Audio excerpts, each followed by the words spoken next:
Hello everyone, am I audible and visible? Let me know.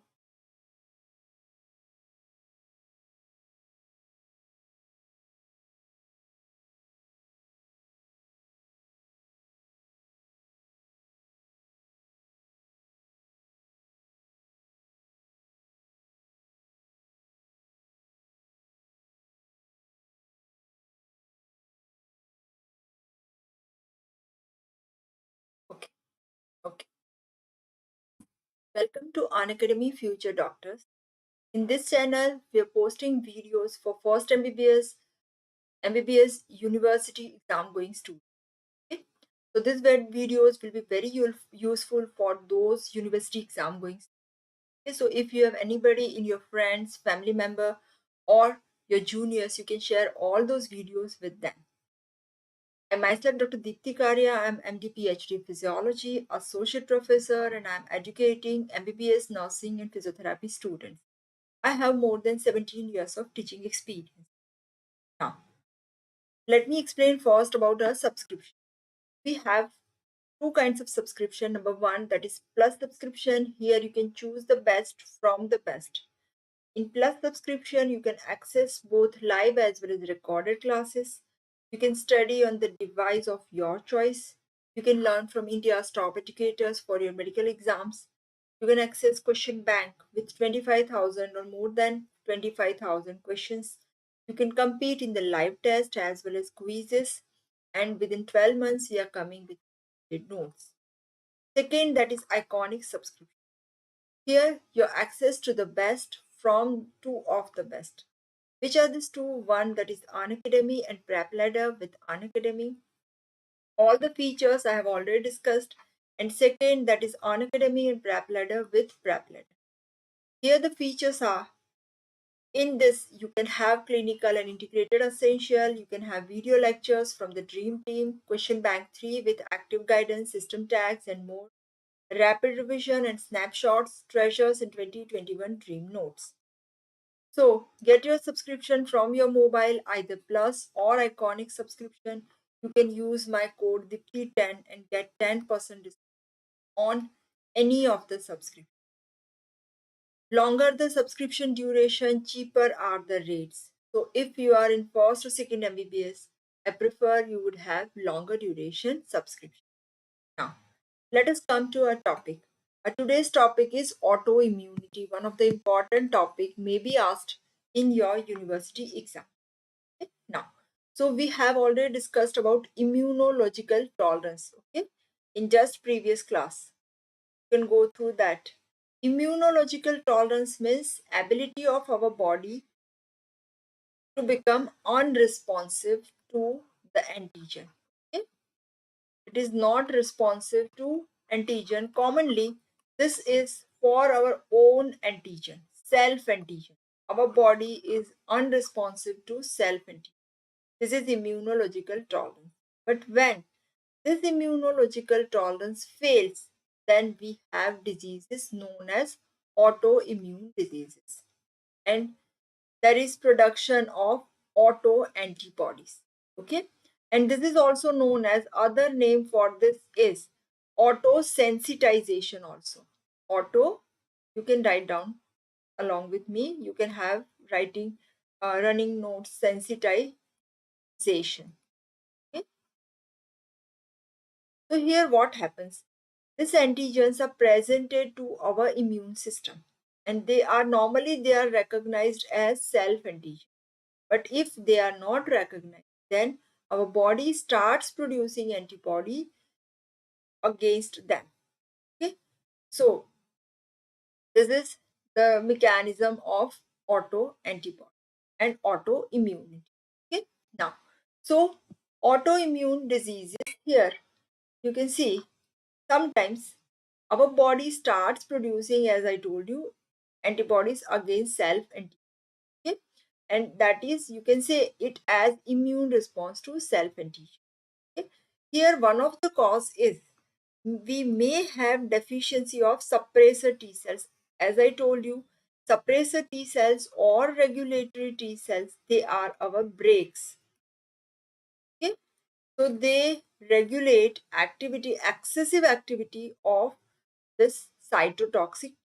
So when the suppressor T cells cannot break the activity, then that may also result in autoimmunity. Okay? Now, mechanism of autoimmunity. There are various mechanisms for autoimmunity. First, that is forbidden clones. What is this forbidden clones? Here, antibodies forming lymphocytes. They are formed against different antigens. Okay? But normally they are deleted for self-antigen. Okay? Normally what happens, those antibodies, they are for our self-antigen, they are deleted. But if they are not deleted, what do is they produce immune response against self-antigen. So when these clones are persistent and they are known as forbidden clones, they are remaining. Okay? And they can develop this kind of immune reaction in later life also, and they are responsible for autoimmune reactions. Okay, so that is first mechanism, forbidden clones. Second mechanism, one of the interesting one, hidden antigens, or they are also known as sequestered antigen. Means antigens are there in our body but they are not exposed to immune system because they are there in a closed system. Like for example, we have lens protein here, which is inside the lens. So our body, because there is a capsule, so our body is not exposed to that protein. So whenever there is rupture or damage to the lens, then these proteins, they come out and our body starts producing antibodies against it.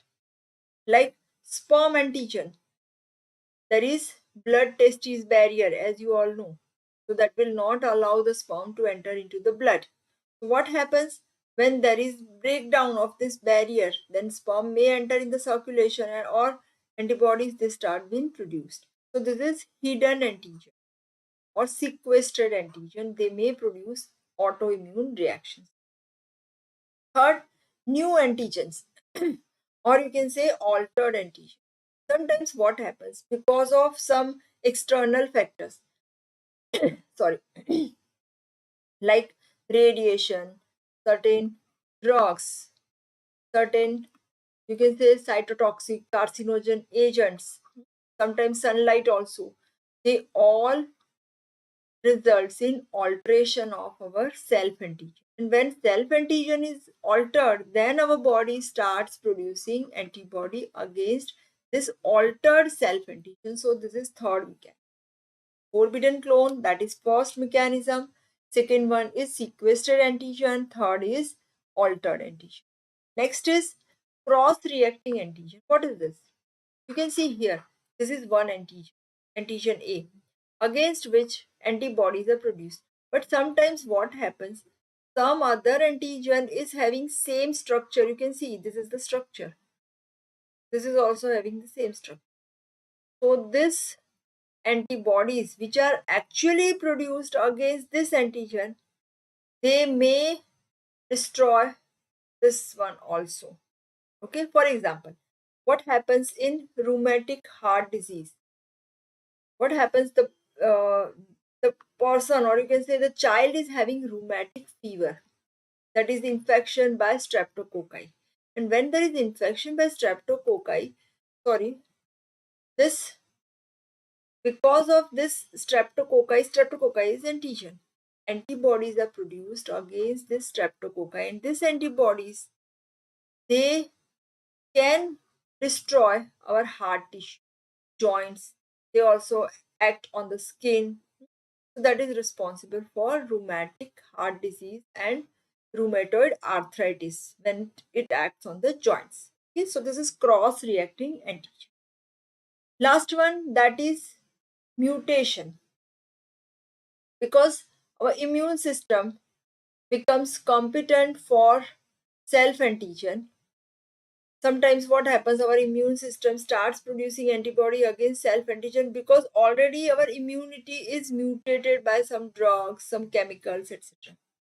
And if there is disturbance in balance between the activity of, as I told you, T helper cells and T suppressor cells. If activity of suppressor cell is reduced, then they cannot regulate helper cell. So these are all the mechanisms. Let us repeat. Mechanisms are: first one, that is forbidden clones; second, hidden antigen or sequestered antigen; third, altered or neoantigen. Antigens are altered. Here, mutation in the antibody producing cells. Okay. Then cross-reacting antigen and unbalanced activity between helper and suppressor T cell. Okay. Now, examples of autoimmune diseases. One, that is rheumatoid arthritis. Okay. What happens here in rheumatoid arthritis? You can see antibodies are produced here. These are antibodies. These are Y-shaped, all are antibodies. These are produced against synovial membrane. So that results in inflammation and stiffness in the joints. Okay. And which are these antibodies? Antibodies against streptococci. So if suppose somebody is having a streptococcal infection, then antibodies are produced, and those antibodies, they also destroy joints. Okay. Next is insulin dependent diabetes mellitus. Here, in this diabetes mellitus, antibodies are produced against beta cells. You can see these are normal islets, and these are in type 1 diabetes islets. Beta cells are destroyed. You can see blue colored cells are absent. Okay? Reduced. So this is another example. Next one, that is Hashimoto thyroiditis. Here it is also autoimmune disease. Very important, this too. You are making mistakes between these two: Graves disease and Hashimoto thyroiditis. Hashimoto thyroiditis, there is hypothyroidism. Thyroid hormone secretion decreases. Very important, keep in mind. Maybe asked in endocrine system also. And in Graves disease, there is hyperthyroidism. Now, what is the mechanism? I will explain. So you can see here in Hashimoto thyroiditis, what happens? You can see here, these are the antibodies or cytotoxic T cells which are produced. This cytotoxic T cells or antibodies, they are produced against thyroglobulin, which is present in the thyroid gland. So it causes destruction of thyroid gland thyroglobulin. So what happens when thyroid gland is destroyed? Thyroid hormone secretion decreases. Whereas, very important thing, in Graves disease, what happens? There are antibodies produced. These are also auto antibodies. Okay? Now, these antibodies, another name for these antibodies, that is thyroid stimulating immunoglobulin. Here it is written. They stimulate the thyroid gland. Or other name is long-acting thyroid stimulants. Why long-acting? Because what happens when thyroid gland is stimulated by TSH? Normally it is stimulated by TSH. Okay? And TSH increases thyroid hormone secretion. When thyroid T3, T4 secretion increased, this inhibits TSH. Okay? But when these antibodies, they stimulate thyroid gland, their structure is like TSH, this one. Okay? So this will stimulate thyroid gland. So what happens here? T3, T4 secretion increase. But this T3, T4 cannot inhibit this thyroid stimulating immunoglobulin, and therefore they are known as long-acting thyroid stimulant. And they produce hyperthyroidism because large amount of T3, T4 are produced. So this is the difference in these two mechanisms. Please keep in mind. Don't get confused between these two mechanisms. Okay? Now, next is Myasthenia Gravis. Here what happens? Antibodies are produced against nicotinic acetylcholinergic receptors. You can see here, this is normal neuromuscular junction. These are the antibodies. So what they do is, now these antibodies, they bind with this receptor. So you can say acetylcholine cannot bind. Normally, you know that when acetylcholine binds with these receptors, there is opening of sodium channel, sodium entry, and that causes action potential transmission. But this is absent. This all the sequences are absent. Okay? Now, this myasthenia gravis is seen at the age of about more than 20 years or 20 to 40 years. Females are commonly affected, and the symptoms are commonly small muscles of the face are affected. So the person is having ptosis. Ptosis means drooping of eyelid. Eyelid drops down. Diplopia, double vision. Difficulty in chewing, swallowing, and difficulty in speech. These are the features of myasthenia gravis. Okay?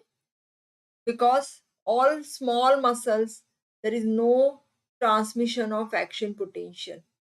Okay? Then multiple sclerosis. What happens in multiple sclerosis? You can see here.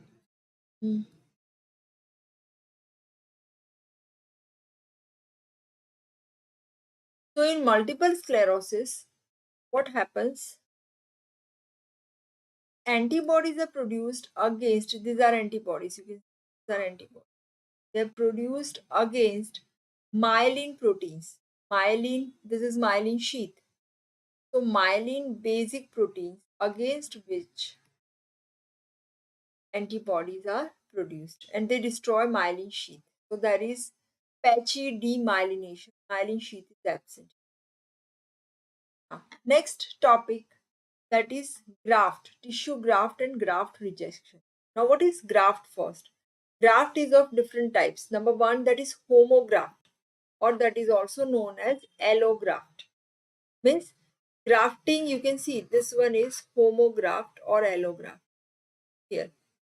That is grafting of tissue from one person to another person, or you can say from the one person, or you can say from one species to the same species, human to human, you can say, okay, to human. Okay.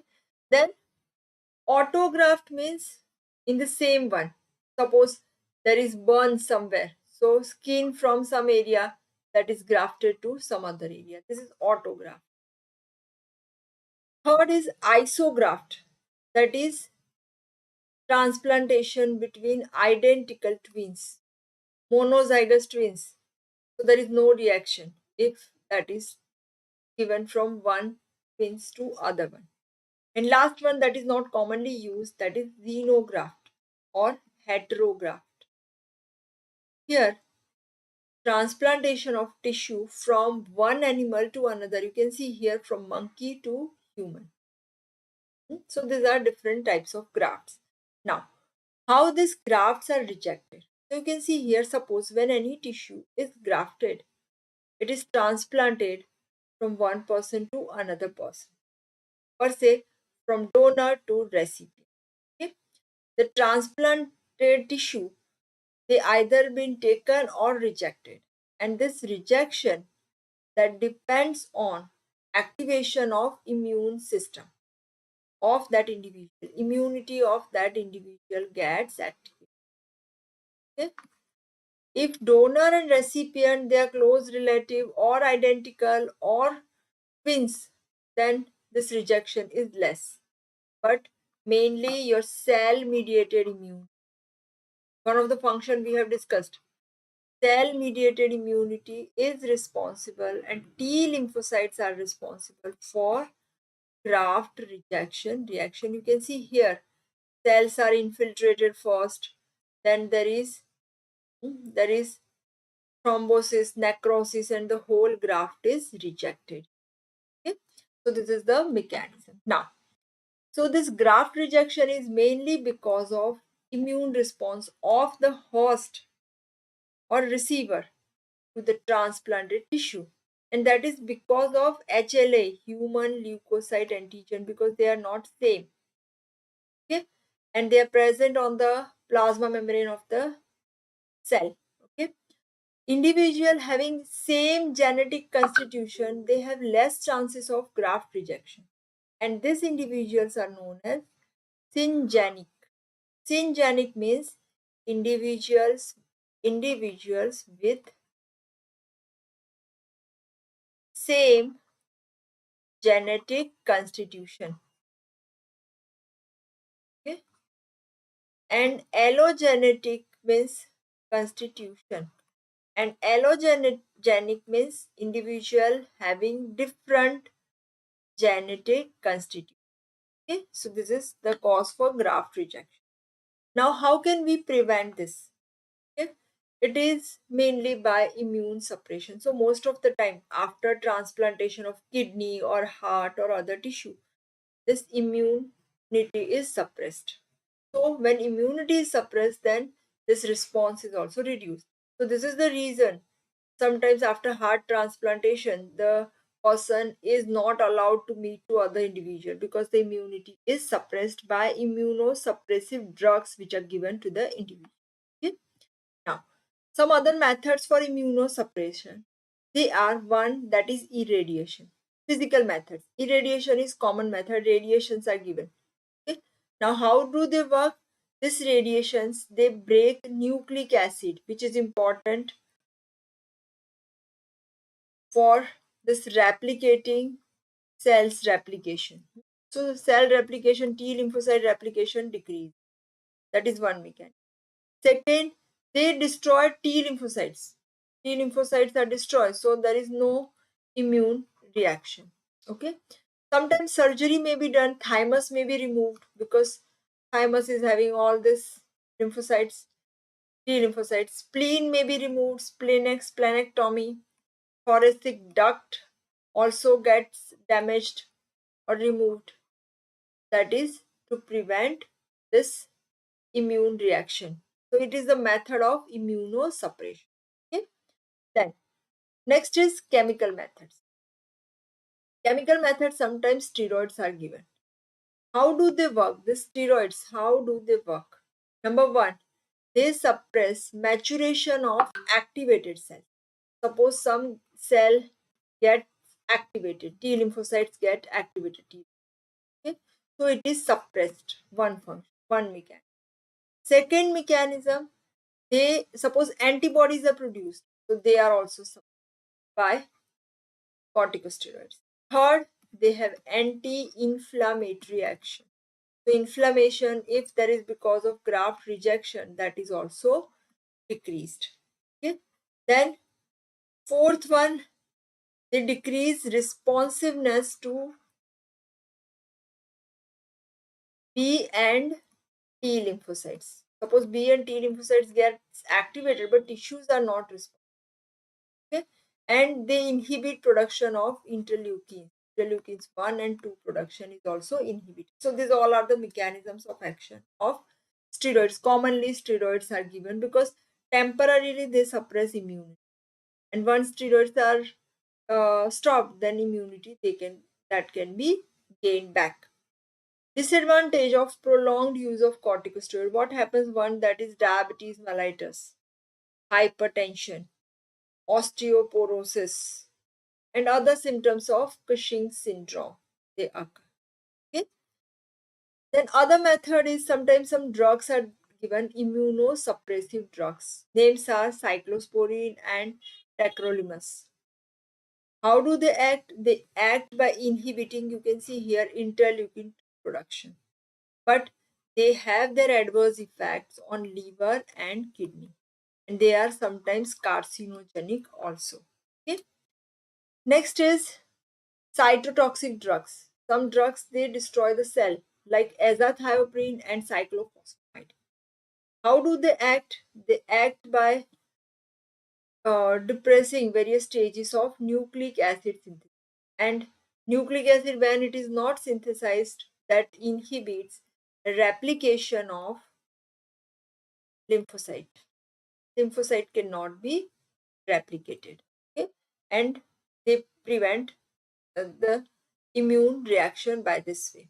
Second is methotrexate. Methotrexate is, you can see here, antagonist for folic acid synthesis.